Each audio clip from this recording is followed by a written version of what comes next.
എല്ലാ സഹോദരങ്ങൾക്കും നമ്മുടെ യൂട്യൂബ് ചാനലിലേക്ക് സ്വാഗതം. വീഡിയോയിലേക്ക് പോകുന്നതിന് മുമ്പ് നമ്മുടെ ചാനൽ ഇതുവരെയും സബ്സ്ക്രൈബ് ചെയ്തിട്ടില്ലാത്തവരൊക്കെ ഉണ്ടെങ്കിൽ ഒന്ന് സബ്സ്ക്രൈബ് ചെയ്ത് സപ്പോർട്ട് ചെയ്തേക്കണേ. അതുപോലെ തന്നെ വീഡിയോയ്ക്ക് ഹൈപ്പ് ഉണ്ടെങ്കിൽ ഹൈപ്പ് കൂടി തന്നേക്കണം. അപ്പോൾ നമുക്ക് ഈ ഒരു വീഡിയോയിലൂടെ പറയാനുള്ള ഒരു കാര്യം എന്ന് പറഞ്ഞാൽ, ശരിക്കും ഇതൊരു കോമഡി ആയിട്ടാണ് എനിക്ക് തോന്നുന്നത്. ഒരു കോമഡി വീഡിയോ കാണുന്ന അതേ ലാഘവത്തോടു കൂടി കാണാൻ പറ്റിയ ഒരു വീഡിയോ തന്നെയാണ് ഇത്. എന്നാൽ കളിയിൽ അല്പം കാര്യം എന്ന് പറയുന്നത് പോലെ കുറച്ച് സീരിയസ് ആയിട്ടുള്ള വശങ്ങളും ഉണ്ട് ഇതിൽ.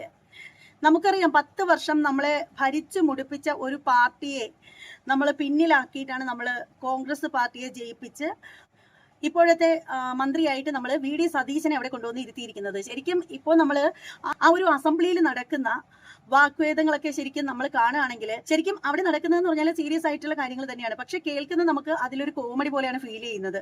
അതായത് എലിയും പൂച്ചയും ഒക്കെ അങ്ങോട്ടും ഇങ്ങോട്ടും ഇട്ട് തട്ടിക്കളിക്കില്ലേ, അതേ ഒരു രീതി. അപ്പോൾ എന്തായാലും ഇവിടെ നമ്മുടെ പിണറായി വിജയൻ അവർ കുറച്ചധികം കാര്യങ്ങൾ പറയുന്നുണ്ട്. അപ്പോൾ വലിയ ആവേശത്തോടു കൂടിയൊക്കെയാണ് അദ്ദേഹം സംസാരിക്കാനായിട്ട് വന്നിരിക്കുന്നത്. എന്തായാലും ആവേശം കെടുന്നതിന് മുമ്പ് തന്നെ നമുക്ക് നമ്മുടെ കഴിഞ്ഞ കാല മുഖ്യമന്ത്രിയായിട്ടുള്ള പിണറായി വിജയൻ സഖാവിന് എന്താണ് പറയാനുള്ളതെന്ന് വെച്ചാൽ കേട്ടിട്ട് വരാം. ക്വിറ്റ് ഇന്ത്യ സമരത്തിലെ കമ്മ്യൂണിസ്റ്റ് പാർട്ടിയുടെ നിലപാടിനെ വിമർശിച്ചായിരുന്നു ഷൂരിയുടെ ആ ലേഖനം. അതിന് അന്നത്തെ പാർട്ടി പോളിറ്റ് ബ്യൂറോ അംഗം ബസവ പുന്നയ്യ ഇല്ലസ്ട്രേറ്റ് വീക്കിലിയിൽ തന്നെ മറുപടി നൽകി. പീപ്പിൾസ് ഡെമോക്രസിയിൽ വിശദമായ മറുപടി നൽകി. രണ്ടാം ലോക മഹായുദ്ധം 1939 2 സാമ്രാജ്യത്വ ശക്തി ധ്രുവങ്ങളാണ് ഉണ്ടായത്. അച്ചുതണ്ട് ശക്തികൾ ഒരു ഭാഗത്ത്, ജർമ്മനി, ജപ്പാൻ, ഇറ്റലി; മറുവശത്ത് സഖ്യശക്തികൾ Britain, France, America. Soviet Union ആദ്യഘട്ടത്തിൽ ഇരുവശത്തും ഇല്ലായിരുന്നു. സോവിയറ്റ് യൂണിയൻ യുദ്ധത്തിൽ ചേർന്നില്ല. 1941 ജർമ്മനിയും കൂട്ടാളികളും വലിയ മുന്നേറ്റം ഉണ്ടാക്കിയ ശേഷം സോവിയറ്റ് യൂണിയൻ ആക്രമിക്കാൻ പുറപ്പെട്ടു. അതോടെയാണ് സോവിയറ്റ് യൂണിയൻ ബ്രിട്ടനോടൊപ്പം ചേർന്ന് ജർമ്മനിക്കെതിരെ യുദ്ധരംഗത്തേക്ക് വന്നത്. ആ സമയത്ത് നമ്മുടെ രാജ്യത്ത് തീക്ഷ്ണമായ സ്വാതന്ത്ര്യ സമരം നടത്തുകയാണ്. സോവിയറ്റ് യൂണിയൻ ആക്രമിക്കപ്പെട്ടപ്പോൾ മഹാത്മാഗാന്ധി തന്നെ പറഞ്ഞത് എന്റെ സഹതാപം ഇംഗ്ലണ്ടിനോടൊപ്പമാണ് എന്നാണ്. ബ്രിട്ടീഷ് വൈസ്രോയി ലിൻലിത്ഗോ പ്രഭുവിനോട് താൻ അങ്ങനെ പറഞ്ഞതായി ഗാന്ധിജി തന്നെ തന്റെ സമാഹൃതികളിൽ എഴുതിയിട്ടുമുണ്ട്. ഗാന്ധിജി പോലും രണ്ടാം ലോക മഹായുദ്ധകാലത്ത് ബ്രിട്ടനും സോവിയറ്റ് യൂണിയനും നേതൃത്വം നൽകിയ സഖ്യത്തിനാണ് മാനസിക പിന്തുണ നൽകിയതെന്ന് പറഞ്ഞല്ലോ. ഹിറ്റ്ലറുടെ ജർമ്മനി യുദ്ധം ജയിക്കുന്ന ഘട്ടം വന്നാൽ അത് ലോകത്തെ ആകെ നാസിസം കീഴ്പ്പെടുത്തുമെന്ന ശരിയായ വിലയിരുത്തലായിരുന്നു അന്ന് കമ്മ്യൂണിസ്റ്റ് പാർട്ടി നടത്തിയത്. അതിനാലാണ് സോവിയറ്റ് യൂണിയൻ നേതൃത്വം നൽകിയ പക്ഷത്തിന് പിന്തുണ നൽകിയത്. അപ്പോൾ എന്തായാലും നമ്മുടെ പിണറായി വിജയൻ സഖാവ് പറഞ്ഞ കാര്യങ്ങളൊക്കെ നമ്മൾ എല്ലാവരും കേട്ടല്ലോ. എന്നാലുണ്ടല്ലോ, ദേ ചാടി അങ്ങ് ഇറങ്ങിയിരിക്കുകയാണ് നമ്മുടെ VD സതീശൻ, നമ്മുടെ ഇപ്പോഴത്തെ മുഖ്യമന്ത്രി, നമ്മുടെ പൂക്കി മുഖ്യമന്ത്രിക്ക്. അദ്ദേഹം പറയുന്നത് കേട്ടിട്ട് ഒട്ടും തൃപ്തിപ്പെട്ടില്ല. കാരണം എന്താണെന്ന് വെച്ചാൽ പൊളിറ്റിക്സ് കലക്കി കുടിച്ചിട്ടിരിക്കുകയാണ് നമ്മുടെ VD സതീശൻ അവർ. നമുക്കറിയാം അദ്ദേഹം ഒരു അഡ്വക്കേറ്റ് ആയിരുന്നു എന്നൊക്കെയുള്ള കാര്യം. അപ്പോൾ എന്തായാലും അദ്ദേഹത്തിന്റെ അപാര അറിവുമായിട്ട് അദ്ദേഹം രംഗത്ത് വന്നിട്ടുണ്ട്. നമ്മുടെ കഴിഞ്ഞകാല മുഖ്യമന്ത്രിയുടെ വായിൽ നിന്ന് വന്ന വാക്കുകളെ എല്ലാം ചുരുട്ടി മടക്കി ഓടിച്ച് ദൂരേക്ക് എറിഞ്ഞുകൊണ്ടാണ് വന്നിരിക്കുന്നത്. എന്തായാലും നമ്മുടെ ഇപ്പോഴത്തെ മുഖ്യമന്ത്രി VD സതീശൻ സാർ എന്താണ് പറയുന്നതെന്ന് വെച്ചാൽ നമുക്ക് കേട്ടിട്ട് വരാം. അയാളുടെ ശൗക്കത്തിന് കൊടുത്ത മറുപടി അന്ന് രണ്ടാം ലോക മഹായുദ്ധകാലത്തേക്ക് പോയി പഴയ കമ്മ്യൂണിസ്റ്റ് പാർട്ടിയുടെ കാര്യങ്ങളൊക്കെ പറഞ്ഞു. എന്നിട്ട് വാചകം പറഞ്ഞു, സോവിയറ്റ് യൂണിയൻ നിഷ്പക്ഷമായിരുന്നു, പിന്നീട് ബ്രിട്ടന്റെ കൂടെ കൂടിയാണ്. അല്ല ബഹുമാനപ്പെട്ട പ്രതിപക്ഷ 1939 സ്റ്റാലിൻ ഹിറ്റ്ലർ പാറ്റേൺ അറിയാം. ഹിറ്റ്ലർ ഈ പണി തുടങ്ങിയിട്ട് കൊള്ളാമല്ലോ. ആളുകളെ കൊല്ലാൻ, ജൂതന്മാരെ കൊല്ലാൻ, എതിരാളികളെ കൊല്ലാൻ, ഗ്യാസ് ചേമ്പർ തുടങ്ങി നാട്ടുകാരെല്ലാം നാട് കടത്തി എല്ലാം ആളുകളെ കൊണ്ടുകൊണ്ടിരിക്കുന്ന കാലത്ത് കമ്മ്യൂണിസ്റ്റ് നേതാവായിരുന്ന സ്റ്റാലിൻ ഹിറ്റ്ലറുമായി ഒരു ഉടമ്പടി ഉണ്ടാക്കി. 1939 ഹിറ്റ്ലർ സ്റ്റാലിൻ പാക്ട്. അന്ന് സോവിയറ്റ് യൂണിയൻ പറയുന്നത് നിങ്ങൾ കേൾക്കുള്ളൂ, സ്റ്റാലിൻ പറഞ്ഞത് കേൾക്കുള്ളൂ. കേരളത്തിൽ അങ്ങ് ചെറിയ പ്രായത്തിൽ, പക്ഷേ കേരളത്തിലെ ഇന്ത്യയിലെ കമ്മ്യൂണിസ്റ്റുകാർ സ്റ്റാലിൻ പറഞ്ഞത് കേൾക്കുള്ളൂ. സ്റ്റാലിൻ ഹിറ്റ്ലറുടെ കൂടെയാണെങ്കിൽ ഹിറ്റ്ലറുടെ കൂടെയായിരുന്നു ഇന്ത്യയിലെ കമ്മ്യൂണിസ്റ്റ് പാർട്ടി നേതാക്കന്മാരും പ്രവർത്തകരും എടുത്ത തീരുമാനങ്ങളെല്ലാം ഹിറ്റ്ലറുടെ കൂടെ. കാരണം എന്താ, വലിയ തീരുമാനം സ്റ്റാലിൻ ഹിറ്റ്ലറുടെ കൂടെ നിൽക്കുന്നു. പിന്നെ ഹിറ്റ്ലർക്ക് ഈ സ്ഥിരതയില്ലാത്തതുകൊണ്ട് അറിയാലോ, ഹിറ്റ്ലറുടെ സ്വഭാവം അറിയാലോ. 41 ആയപ്പോൾ ഹിറ്റ്ലർ കയറി റഷ്യ ആക്രമിച്ചു, മോസ്കോ ആക്രമിച്ചു. അതാണ് അപ്പോഴാണ് സോവിയറ്റ് യൂണിയൻ നിഷ്പക്ഷ നിലപാടല്ല, ഹിറ്റ്ലറുടെ കൂടെ ഉണ്ടായിരുന്ന നിലപാട് മാറ്റി നേരെ ഇപ്പോഴത്തെ ഈ അലയൻസിന്റെ കൂടെ കൂടുന്നത്. അപ്പോൾ നിങ്ങൾ മാറി, അത് അപ്പൊ മാറി. സ്റ്റാലിൻ മാറി കഴിഞ്ഞാൽ മഴ ഇരിക്കാൻ പറ്റുമോ? അവർ മഴ പെയ്താൽ ഇവിടെ പ്രവർത്തിച്ച് നടക്കുന്ന ആളല്ല. മോസ്കോയിൽ മഴ പെയ്താൽ തിരുവനന്തപുരത്ത് പ്രവർത്തിച്ച് നടക്കുന്ന കമ്മ്യൂണിസ്റ്റല്ല.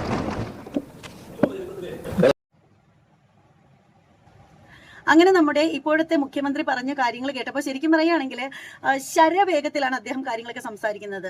അതാണ് വിദ്യാഭ്യാസത്തിന്റെ ഒരു വിഷയമാണത്. അതായത് വിദ്യാഭ്യാസം കൊണ്ട് നേടുന്ന അറിവും അതുപോലെ തന്നെ അനുഭവത്തിലൂടെ നേടുന്ന അറിവും തമ്മിൽ നോക്കുമ്പോൾ രണ്ടും അന്തരം തന്നെയാണ്.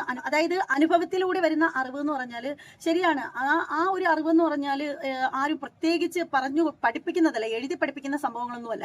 അതെന്ന് പറഞ്ഞാൽ ഓരോ വ്യക്തിയുടെയും ജീവിത അനുഭവങ്ങൾ വഴി കിട്ടുന്നതാണ്, അല്ലേ? അപ്പോൾ ഇവിടെ എന്ന് പറഞ്ഞാൽ നമുക്കറിയാം, നമ്മുടെ ബഹുമാന്യനായ മുഖ്യമന്ത്രി വി ഡി സതീശൻ സാറാണെങ്കിൽ അദ്ദേഹം വളരെയധികം വിദ്യാഭ്യാസമുള്ള ഒരു വ്യക്തിയാണ്. നന്നായിട്ട് പഠിച്ച് അറിവ് നേടിയ ഒരാളാണ്. കാര്യങ്ങളൊക്കെ വളരെയധികം സൂക്ഷ്മമായിട്ട് നിരീക്ഷിച്ച് അതിനുശേഷം അതേക്കുറിച്ച് വളരെ പഠിച്ചതിന് ശേഷം മറുപടി കൊടുക്കുന്ന ഒരു വ്യക്തി കൂടിയാണ്. അപ്പോൾ എന്തായാലും ഇതിന്റെ മറുപടിയുമായിട്ട് നമ്മുടെ അപ്പോഴത്തെ മുഖ്യമന്ത്രി ചാടി വീണിരിക്കുകയാണ്. അപ്പോൾ എന്തായാലും നമ്മുടെ മുഖ്യമന്ത്രിക്ക് എന്താണ് പറയാനുള്ളതെന്ന് വെച്ചാൽ അതുകൂടി ഒന്ന് കേൾക്കാം. നിർണായകമായ ഒരു നിലപാടായിരുന്നു അത്. അങ്ങനെ മറ്റൊരു രീതിയിൽ അവതരിപ്പിക്കുകയാണ്. സോവിയറ്റ് യൂണിയൻ ഉദയം ചെയ്തിട്ട് കുറച്ച് കാലമായിട്ടുണ്ട്. ആ ഘട്ടത്തിൽ ഒരു ആക്രമണം സോവിയറ്റ് യൂണിയന് നേരെ വന്നാൽ അത് പിടിച്ചു നിൽക്കാനുള്ള വിഷമം അന്ന് സോവിയറ്റ് യൂണിയനുണ്ട്. അത് കണ്ടുകൊണ്ടാണ് തൽക്കാലം ആക്രമണം വരാതിരിക്കണം. എന്നാൽ എന്ത് ചെയ്തു? ആക്രമണം വരുന്നാൽ അതിനെ തിരിച്ചടിക്കാനുള്ള എല്ലാ തയ്യാറെടുപ്പുകളും ഇവിടെ ആരംഭിച്ചു. അതിന്റെ ഭാഗമായി ഞാൻ പറഞ്ഞിരുന്നത് അതിന്റെ ഭാഗമായി ആ താൽക്കാലിക സന്ധി എന്തിനുപയോഗിച്ചു? സോവിയറ്റ് യൂണിയനെ അതിശക്തമായി ശക്തിപ്പെടുത്തുന്നതിനുള്ള നടപടികളിലേക്ക് കടന്നു. അങ്ങനെയാണ് ജർമ്മൻ സേന മോസ്കോവിന്റെ പടിവാതിൽക്കൽ വരെ എത്തിയെങ്കിലും അവിടുത്തെ ചെമ്പടക്ക് അതിനെ പരാജയപ്പെടുത്താൻ കഴിഞ്ഞത്. ആ കരുത്താർജിച്ചതിന്റെ ഭാഗമായിട്ടാണ്. അത് ലോക ചരിത്രത്തിലെ ഏറ്റവും പ്രധാനപ്പെട്ട സംഭവമായിരുന്നു. അതങ്ങ് മറക്കാതിരിക്കും. സൂചിപ്പിച്ചതുപോലെ അങ്ങ് പറഞ്ഞാൽ അതൊരു അനൗദയമായിരുന്നു സ്റ്റാലിന്റെ. സോവിയറ്റ് യൂണിയൻ വന്നിട്ട് അധികം നാളെന്നല്ല, 1917 റഷ്യൻ റവല്യൂഷൻ 1917 അതിനുശേഷം ഒരുപാട് നാളായി അവർ സെറ്റൊക്കെയായിട്ട് നിൽക്കുകയാണ്. പക്ഷേ രണ്ടുപേരും ഒരേ പണിയാണ് ചെയ്തിരുന്നത്. സ്റ്റാലിൻ ചെയ്തിരുന്നതും ഹിറ്റ്ലർ ചെയ്തിരുന്നതും ഒരേ ജോലിയാണ്. എതിരാളികളെ കൊല്ലുക, സ്വന്തം ക്യാബിനറ്റ് മന്ത്രിമാരെ വരെ കൊല്ലുമായിരുന്നു. അറിയത്തില്ലേ? സ്വന്തം ക്യാബിനറ്റ് മന്ത്രിമാരെ വരെ കൊല്ലുമായിരുന്നു, PBL വരെ കൊല്ലുമായിരുന്നു, നാട് കടത്തുമായിരുന്നു. രണ്ടുപേരും ചെയ്തിരുന്നത് നല്ല ഒരേപോലത്തെ പരിപാടിയാണ്. ഹിറ്റ്ലർ സ്റ്റാലിൻ പാക്ട് എന്ന് പറയുന്നത് നല്ല യോജിച്ച പാക്ടായിരുന്നു. രണ്ടുപേരും ഒരേ ജോലിയാണ് ചെയ്തുകൊണ്ടിരുന്നത്. അല്ലാതെ ഫാസിസത്തിനെതിരായി ഫാസിസത്തിനെതിരായി നാസിസത്തിനെതിരായിട്ടും ഒരു നിലവാരം സ്റ്റാലിൻ ഉണ്ടായിരുന്നില്ല. സ്റ്റാലിൻ ചെയ്തിരുന്നത് തന്നെയാണ്. മന്ത്രിമാർക്ക് വരെ ഭയമായിരുന്നു. ഇത് തന്നെയാണ് ചെയ്തിരുന്നത്. എത്രയോ പേര് നാട് കടത്തി. സൈബീരിയ എങ്ങനെ ഉണ്ടായത്? സൈബീരിയ ഉണ്ടായത് എങ്ങനെയാണ്? സൈബീരിയയിലേക്ക് ആളുകൾ നാട് കടത്തായിരുന്നു. മുഴുവൻ ആളുകളെ ക്രൂരമായ പീഡനങ്ങളായിരുന്നു അവിടെ മുഴുവൻ. ഞാൻ അങ്ങ് എല്ലാം തെളിയിച്ചത് എനിക്ക് ഏറ്റവും ഇഷ്ടപ്പെട്ട വിഷയങ്ങളൊന്നാണ് ഈ ഒന്നാം ലോക മഹായുദ്ധത്തിനും രണ്ടാം ലോക മഹായുദ്ധത്തിനും ഇടയിലുള്ള ലോകത്തെ ഈ വിഷയങ്ങൾ. അപ്പൊ അതുകൊണ്ട് ഞാൻ ഇത് കഥ പറയുന്നത് എനിക്ക് അറിയാവുന്നതാണ്. എനിക്ക് വലിയ പാഷനേറ്റ് ആയിട്ടുള്ള ഏരിയയാണ്. ഇതാണ് സംഭവം. അല്ലാതെ അടവുന്നതൊന്നുമല്ല. അവർ കൂടെ ആയിരുന്നു. പിന്നെ ഹിറ്റ്ലർ കൺസിസ്റ്റന്റ് അല്ല. ഇത് ഇന്നെടുക്കുന്ന തീരുമാനം നാളെ അല്ല. അതുകൊണ്ട് അയാൾ ഒരു ദിവസം കയറി അറ്റാക്ക് ചെയ്യാനൂടെ. അറ്റാക്ക് ചെയ്തപ്പോഴാണ് ഇപ്പുറത്തോട്ട് കൂടിയത്. അല്ലാതെ അതിനകത്തൊന്നും നിങ്ങളുടെ പ്രശ്നം എന്താണ്? ഇന്ത്യയിലെ കമ്മ്യൂണിസ്റ്റാണ്. ഞാൻ പറഞ്ഞതുപോലെ മോസ്കോയിൽ മഴ പെയ്താൽ ഇവിടെ കൊച്ചിയിൽ പണം പിടിക്കും, അല്ലെങ്കിൽ തിരുവനന്തപുരത്ത് പണം പിടിക്കും. അതായിരുന്നു. സ്വന്തമായി നയമൊന്നും ഉണ്ടായിരുന്നില്ല. പിന്നെ രാജ്യത്തെ ഭയങ്കരമായി സ്നേഹിച്ചു കമ്മ്യൂണിസ്റ്റുകാർ എന്ന് പറയുന്നത്. ജവഹർലാൽ നെഹ്റുവിന്റെ നേതൃത്വത്തിൽ ബ്രിട്ടീഷ് ആധിപത്യത്തിന് അന്ത്യം കുറിച്ചുകൊണ്ട് ഒരു ജനാധിപത്യ ഭരണകൂടം ഉണ്ടായി ഇന്ത്യയിൽ 1947. നിങ്ങളെടുത്ത തീരുമാനം എന്താ? കൽക്കട്ട തീസിസ് എന്താ തീരുമാനം? നാട് മുഴുവൻ അട്ടിമറിക്കാൻ, പാവപ്പെട്ടവൻ സഞ്ചരിച്ചിരുന്ന ട്രെയിനുകൾ അട്ടിമറിക്കാൻ, ബോംബ് വെച്ച് അട്ടിമറിക്കാൻ, സായുധ വിപ്ലവം നടത്തി ജനാധിപത്യ രീതിയിൽ അധികാരത്തിൽ വരുന്ന ഒരു ഗവൺമെന്റിനെ ഇല്ലായ്മ ചെയ്യാൻ കൽക്കട്ട തീസിസ് നടപ്പാക്കി രാജ്യം മുഴുവൻ അക്രമം അഴിച്ചുവിട്ട് സ്വതന്ത്ര ഇന്ത്യയുടെ ബാലാടിസ്ഥാനങ്ങളിൽ നിന്ന് വിങ്ങുമ്പോൾ ഒരു 2 നേരം പോലും ഭക്ഷണം കൊടുക്കാൻ നിവൃത്തിയില്ലാതെ ബ്രിട്ടീഷുകാർ ചവിട്ടി മരിച്ച ഒരു രാജ്യത്ത് അവർക്ക് ഒരു നേരത്തെ ഭക്ഷണം കൊടുക്കാൻ ലോകത്തിന്റെ മുന്നിൽ ഭിക്ഷാപാത്രവുമായി പണ്ഡിറ്റ് ജവഹർലാൽ നെഹ്റു കൈ നീക്കി നിൽക്കുമ്പോൾ, PL-480 എന്ന് പറയുന്ന ധാന്യം വരുന്ന കപ്പലുകൾക്ക് വേണ്ടി ഈ രാജ്യം കാത്തിരിക്കുമ്പോൾ, പാവപ്പെട്ടവന് ഭക്ഷണം കൊടുക്കാൻ പ്രയാസപ്പെടുമ്പോൾ, വിദ്യാഭ്യാസം കൊടുക്കാൻ, ആരോഗ്യം കൊടുക്കാൻ പ്രയാസപ്പെടുന്ന ഒരു കാലത്ത്, കഷ്ടപ്പെടുന്ന കാലത്ത് ഈ രാജ്യത്തെ തകർക്കാൻ ശ്രമിച്ച കമ്മ്യൂണിസ്റ്റ് പാരമ്പര്യത്തെക്കുറിച്ച് രാജ്യത്തെ തകർക്കാൻ ശ്രമിച്ചത്. അങ്ങനെ നമ്മുടെ സതീശൻ മുഖ്യമന്ത്രി പറയുന്നതും കേട്ട് 10 മടക്കി അങ്ങോട്ട് മാളത്തിൽ കയറി ഒളിച്ചിരിക്കാനൊന്നും നമ്മുടെ കഴിഞ്ഞകാല മുഖ്യമന്ത്രിയെ കൊണ്ട് സാധിക്കില്ല. അദ്ദേഹം അങ്ങനെ തോറ്റു തരുന്ന ആളൊന്നുമല്ല. ഒന്നാമത് ആരെങ്കിലും ഒന്ന് മിസ്റ്റർ എന്ന് പറഞ്ഞാൽ പോലും അദ്ദേഹത്തിന് സഹിക്കാൻ പറ്റില്ല. അത്തരത്തിലുള്ള ഒരാളാണ് അദ്ദേഹം. എന്തായാലും നമ്മുടെ കഴിഞ്ഞകാല മുഖ്യമന്ത്രി ഇതിന് കൊടുക്കുന്ന മറുപടി എന്താണെന്ന് നമുക്ക് കേൾക്കണ്ടേ? എന്നാ കേട്ടിട്ട് വരാം. മിസ്റ്റർ ചീഫ് മിനിസ്റ്റർ, എന്ത് സന്ദേശമാണ് നിങ്ങൾ കേരളത്തിലെ ജനങ്ങൾക്ക് നൽകുന്നത്? സർ, ഇദ്ദേഹം ഈ മിസ്റ്റർ ചീഫ് മിനിസ്റ്റർ എന്ന് പറഞ്ഞിട്ട് കുറെ ചോദ്യങ്ങൾ ചോദിച്ചുകൊണ്ടിരിക്കുന്നത്. ഈ ഓരോന്നിനും ഞാൻ ഇടക്കിടക്ക് ഉത്തരം പറഞ്ഞുകൊണ്ടിരിക്കണോ? ബഹുമാനപ്പെട്ട മിസ്റ്റർ ഒപ്പോസിഷൻ ലീഡർ, അങ്ങയോട് ഞാൻ ചോദിക്കുന്നു. Mister opposition leader, I am very much honored when my friend Mr. Jalil called me Mr. Opposition Leader. Thanking you very much. എന്തായാലും നമ്മുടെ കഴിഞ്ഞകാല മുഖ്യമന്ത്രി ഒന്നും വിട്ടുകൊടുക്കുന്ന ആളല്ല. നമുക്ക് തന്നെ അറിയാം. പ്രസംഗിച്ചുകൊണ്ടിരിക്കുന്ന സമയത്ത് മൈക്ക് ഒന്ന് മൂളിക്കഴിഞ്ഞാൽ ആ മൈക്കിനെ വളച്ച് ഓടിച്ച് ദൂരെ എറിയുന്ന ആളാണ് നമ്മുടെ കഴിഞ്ഞകാല മുഖ്യമന്ത്രി. കാര്യം ഇങ്ങനെയൊക്കെ ആണെങ്കിലും അദ്ദേഹം ഒരുപാട് വികസനങ്ങളൊക്കെ കൊണ്ടുവരാനായിട്ടൊക്കെ ആഗ്രഹിച്ചിട്ടുണ്ടായിരുന്നു. എന്തായാലും എല്ലാ വികസനങ്ങളൊന്നും ഒന്നും പൂർത്തിയാക്കാനായിട്ട് സാധിച്ചില്ല. എന്നാൽ പോലും ചില കാര്യങ്ങളിലൊക്കെ നല്ല കാര്യങ്ങളൊക്കെ അദ്ദേഹം കൊണ്ടുവന്നിട്ടുണ്ട്. അതായത് അമ്മച്ചിമാരൊക്കെ എപ്പോഴും പറയുന്ന ഒരു സംഭവം എന്ന് പറഞ്ഞാൽ 2000 രൂപ പെൻഷൻ കിട്ടുന്നു എന്നുള്ള കാര്യം. അതൊരു വലിയ കാര്യം തന്നെയാണ്. ഒറ്റയടിക്കായിരുന്നു പെൻഷന്റെ തുക വർദ്ധിപ്പിച്ച് 2000 ആക്കിയത്. ആ ഒരു കാര്യത്തിൽ കയ്യടി അർഹിക്കുന്നുണ്ട് അദ്ദേഹം. അപ്പോൾ എന്തൊക്കെ കട്ടുമുടിച്ചു എന്ന് പറഞ്ഞാലും, എന്തൊക്കെ അഴിമതി കാണിച്ചു എന്ന് പറഞ്ഞാലും 2000 രൂപ പെൻഷൻ കിട്ടിയത് വലിയ കാര്യമാണെന്നാണ് ഇന്നും അമ്മച്ചിമാരൊക്കെ പറയുന്നത്. അപ്പോൾ എന്തായാലും നമുക്ക് ഇതിന്റെ മറുപടിയായിട്ട് നമ്മുടെ ഇപ്പോഴത്തെ മുഖ്യമന്ത്രി ചാടി വീണിരിക്കുകയാണ്. അപ്പോൾ എന്തായാലും നമ്മുടെ പുതിയ മുഖ്യമന്ത്രിയുടെ കയ്യിലാണെങ്കിൽ എന്തിനും ഏതിനും അദ്ദേഹത്തിന്റെ പക്കൽ മറുപടി ഉണ്ട് കേട്ടോ. അതിനെ ഒന്ന് ആലോചിച്ച് നിൽക്കേണ്ട ഒരാവശ്യമില്ല.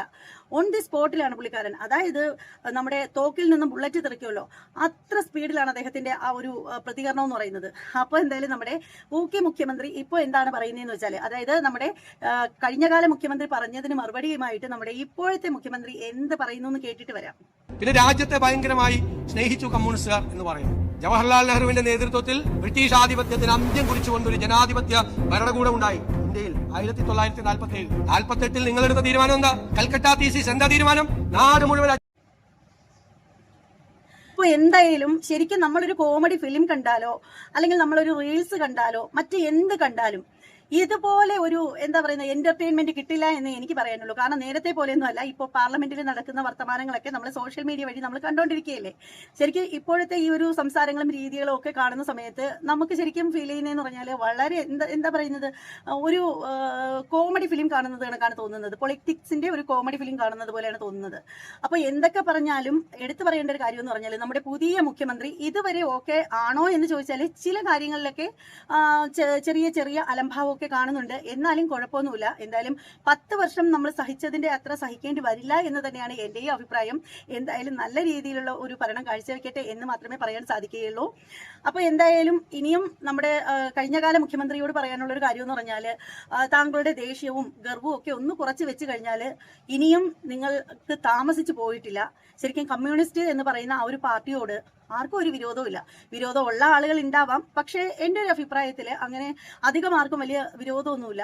പക്ഷേ നിങ്ങൾ പിണറായി വിജയൻ എന്ന് പറയുന്ന ആ ഒരു ഭരണാധികാരിയോട് മാത്രമേ ജനങ്ങൾക്ക് വിദ്വേഷമുള്ളൂ. കാരണം എന്താന്ന് വെച്ചാൽ നമ്മുടെ എന്താ പറയുന്ന CPM-ലുള്ള സഹോദരങ്ങളൊക്കെ ഇരുന്നിട്ട് നിങ്ങളെ വാനോളം പുകഴ്ത്തി പറയുകയും മറ്റുള്ളവരെയൊക്കെ തെറി വിളിക്കുകയും ഒക്കെ ചെയ്യുമ്പോഴും പറയാനുള്ള ഒരു കാര്യം ഒന്നേ ഉള്ളൂ. കമ്മ്യൂണിസ്റ്റ് പാർട്ടി വളരെ നല്ലത് തന്നെയാണ്, അതിനെ ഒരിക്കലും മോശം പറയുന്നില്ല. പക്ഷേ അത് 10 വർഷം ഭരിച്ച പിണറായി വിജയൻ എന്ന് പറയുന്ന നിങ്ങളാണ് പ്രശ്നമെന്ന് പറഞ്ഞാൽ, നിങ്ങളുടെ സ്ഥാനത്ത് മറ്റ് ഏതെങ്കിലും പുതിയ ഒരു മത്സരാർത്ഥി വരികയാണെങ്കിൽ തീർച്ചയായും അവർക്ക് വോട്ട് കൊടുക്കുന്ന കാര്യത്തിൽ ജനങ്ങൾ എന്തായാലും പിന്നോട്ട് നിൽക്കില്ല എന്ന് തന്നെയാണ് എൻ്റെ അഭിപ്രായം. പിന്നീടുള്ള ഒരു കാര്യം എന്ന് പറഞ്ഞാൽ, ഇപ്പോൾ നമ്മുടെ മുഖ്യമന്ത്രി നല്ല രീതിയിലാണ് നമ്മുടെ കേരളത്തെ കൊണ്ടുപോകുന്നതെങ്കിൽ പറഞ്ഞിട്ട് കാര്യമില്ല. ജനങ്ങൾക്ക് വേണ്ടത് എപ്പോഴും സമാധാനവും സന്തോഷവും ദാരിദ്ര്യവും ഇല്ലാത്ത ഒരു കേരളം തന്നെയാണ്.